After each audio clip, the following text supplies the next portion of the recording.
ഖലീഫ ഉമർ ബിൻ അബ്ദുൽ അസീസ് പാവങ്ങൾക്ക് മാത്രമായി ഒരു ഭക്ഷണശാല നടത്തിയിരുന്നു.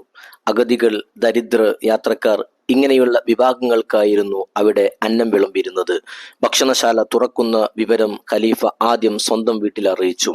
ഇവിടെ ഒരു ക്യാൻറ്റീൻ പ്രവർത്തനം ആരംഭിക്കുന്നുണ്ട്. അത് പാവങ്ങൾക്കുള്ളതാണ്, നിങ്ങൾക്കാർക്കും ഉള്ളതല്ല. അതിൽ നിന്ന് വല്ലതും വീട്ടിലെത്തുന്നത് ശ്രദ്ധിക്കണം. അതങ്ങനെ നടന്നുകൊണ്ടിരിക്കെ ഒരു ദിവസം ഖലീഫ നോക്കി നിൽക്കെ വീട്ടുവേലക്കാരി ഒരു പാത്രം നിറയെ പാലുമായി ഖലീഫയുടെ മുന്നിൽപ്പെട്ടു. മോളെ, എന്താണിത്? ഇത് പാലാണ്. അങ്ങേക്കറിയാമല്ലോ, ബീവി ഗർഭിണിയല്ലേ. അവർ കുറച്ച് പാലിന് പൂതി പറഞ്ഞു. ഗർഭിണി ആശിച്ചാൽ അത് നൽകണം, ഇല്ലെങ്കിൽ ഗർഭം അലസുന്നത് ഭയക്കണം. പൊതു ക്യാൻറ്റീനിൽ നിന്നാണ് ഈ പാല് പോകുന്നതെന്ന് ഖലീഫക്ക് ബോധ്യപ്പെട്ടു. ഖലീഫ അവളെയും കൂട്ടി ഭാര്യയെ ചെന്ന് കണ്ടിട്ട് പറഞ്ഞു, പാവങ്ങളുടെ അന്നം തിന്നാലേ നിങ്ങളുടെ ഗർഭം അലസാതിരിക്കുന്നുവെങ്കിൽ അത് അലസാതിരിക്കണമെന്നില്ല. ബീവി ഞെട്ടിത്തരിച്ചു.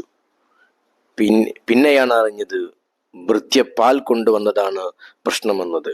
ബീവി പാലിന്റെ ഉറവിടം കൃത്യമായി അറിഞ്ഞിരുന്നില്ല. പെണ്ണെ, നീ എന്ത് വിഡിത്തമാണ് ചെയ്യുന്നത്? കൊണ്ടുപോ നിന്റെ പാൽ. നിനക്കറിയില്ലേ അത് പൊതുസ്വത്താണെന്ന്? ഞാനത് തൊടില്ല. ഭൃത്യ വിറച്ചുപോയി.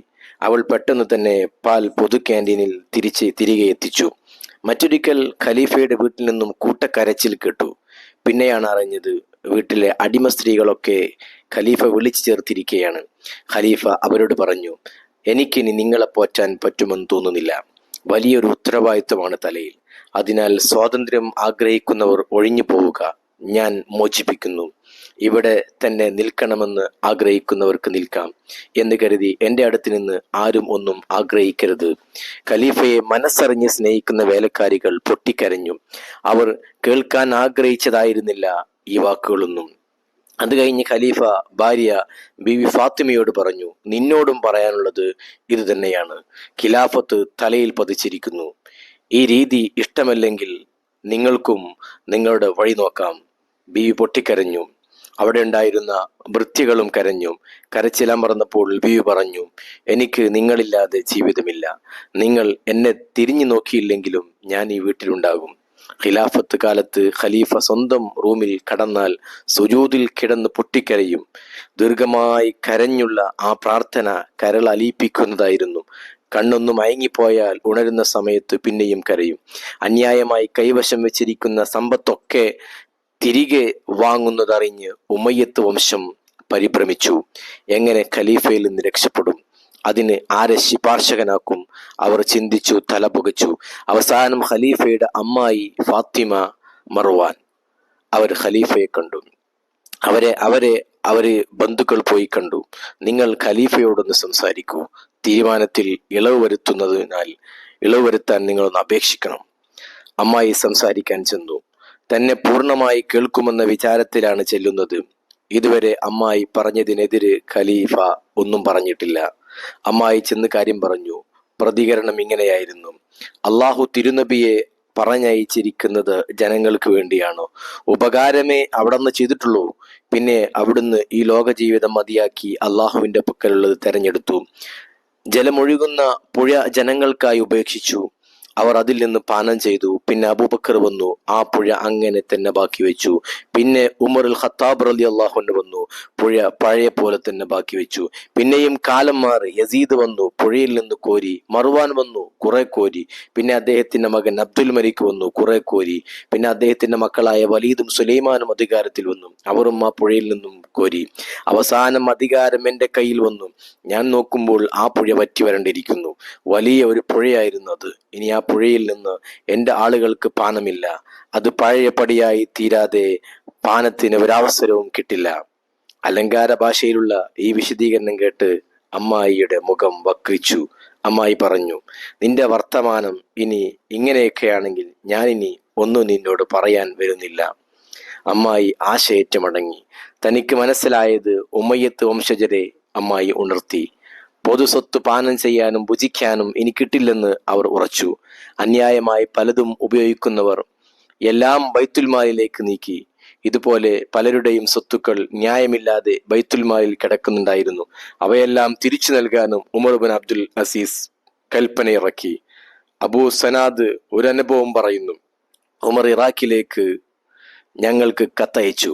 പൊതുഖജനാവിൽ അന്യായമായി പിടിച്ചെടുത്തവ ഉണ്ടെങ്കിൽ അവകാശികൾക്ക് നൽകണമെന്ന് ആജ്ഞ മാനിച്ച ഞങ്ങൾ അവകാശികളെ കണ്ടെത്തി സ്വത്തുവകകൾ തിരിച്ചു നൽകുന്ന നടപടി പൂർത്തിയാക്കി.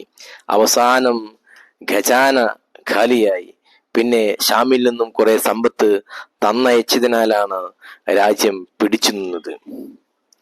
നികുതികൾ പിരിച്ചെടുത്തും രാജ്യസമ്പത്ത് ദൂർത്തടിക്കുന്നത് തടഞ്ഞും മുൻകാലങ്ങളിൽ നിന്ന് മാറി നടന്നു ഖലീഫ ഉമർ ബിൻ അബ്ദുൽ അസീസ്.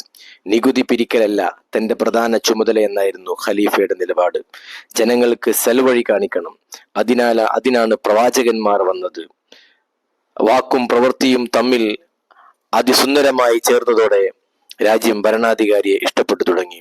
ഇതാണ് ഇസ്ലാമെങ്കിൽ തങ്ങൾ മുസ്ലിമാവുന്നുവെന്ന് അമുസ്ലിം സഹോദരങ്ങൾ പറഞ്ഞു തുടങ്ങി. ഖുറാസാനിൽ മാത്രം 4000 പേർ ഇസ്ലാമിലേക്ക് വന്നു.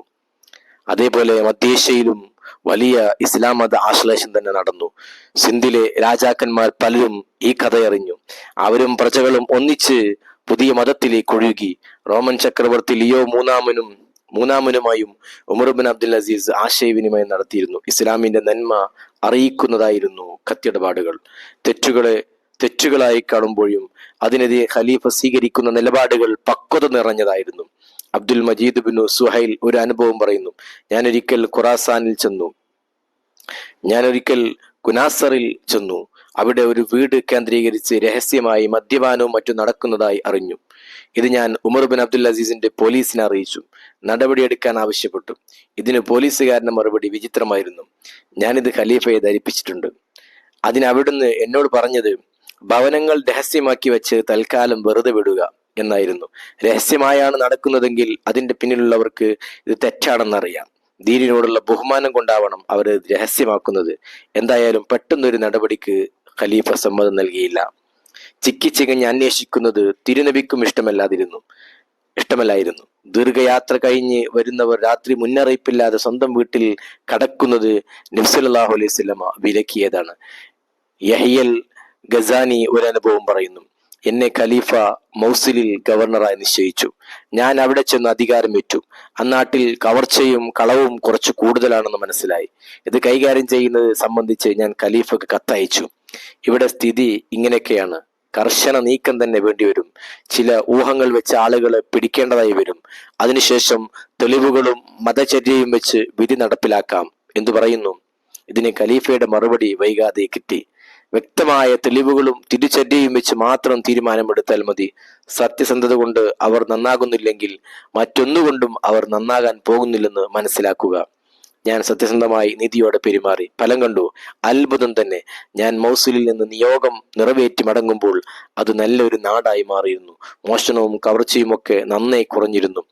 ഇതേ കാലത്ത് ഖുറാസാനിലെ ഗവർണറും ഖലീഫ കത്തെഴുതി. അമീറുൽ മുഅ്മിനീൻ, ഇവിടെ ജനങ്ങൾ ആകപ്പാടെ മോശമായിരിക്കുന്നു. വാളും വടിയുമില്ലാതെ അവരെ നന്നാക്കാനാവുമെന്ന് തോന്നുന്നില്ല. അതുകൊണ്ട് ബലപ്രയോഗത്തിന് അനുമതി തന്നാൽ നന്നായിരുന്നു. ഇതിനും ഖലീഫ മറുപടി കൊടുത്തു. താങ്കൾ അയച്ച കത്ത് വായിച്ചു. ഖുറാസാനികൾ പറ്റേ ചീത്തയായിരിക്കുന്നു എന്ന് താങ്കൾ പറഞ്ഞിരിക്കുന്നു.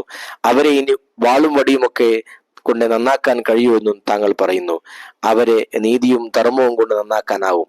അതുകൊണ്ട് താങ്കൾ ധർമ്മദീക്ഷ പുലർത്തുക. ജനങ്ങൾ താനെ നന്നായിക്കോളും. മഗ്രിബിൽ ഇസ്മായിൽ ഇബ്നു അബ്ദില്ലയായിരുന്നു ഗവർണർ. അവിടേക്ക് 10 പണ്ഡിതന്മാരെ ഖലീഫ തെരഞ്ഞെടുത്തയച്ചു. അജ്ഞരായ ബർബറികൾക്ക് മതവും ധർമ്മവും പഠിപ്പിക്കാനായിരുന്നു ഇത്. വലിയ ഒരു മാറ്റം ഇതിലൂടെ ഉണ്ടാക്കിയെടുക്കാൻ കഴിഞ്ഞു. ജനങ്ങൾ മാതൃകായോഗ്യരായി മാറി. അതോടെ ഒരു പൗരൻ പോലും ബാക്കിയാകാതെ ഇസ്ലാമിലെത്തി. മനോമയത്തിന്റെ ചില തെറ്റായ സമ്പ്രദായങ്ങളെ തിരുത്തുന്നത് ഖലീഫയ്ക്ക് ഒരു പേടിയും ഉണ്ടായിരുന്നില്ല. വെള്ളിയാഴ്ച കുത്തുബകളിൽ അലി റളിയല്ലാഹു അൻഹുവിനെ ശകാരിക്കുന്ന ഒരു ശീലം അവർ തുടർന്നിരുന്നു.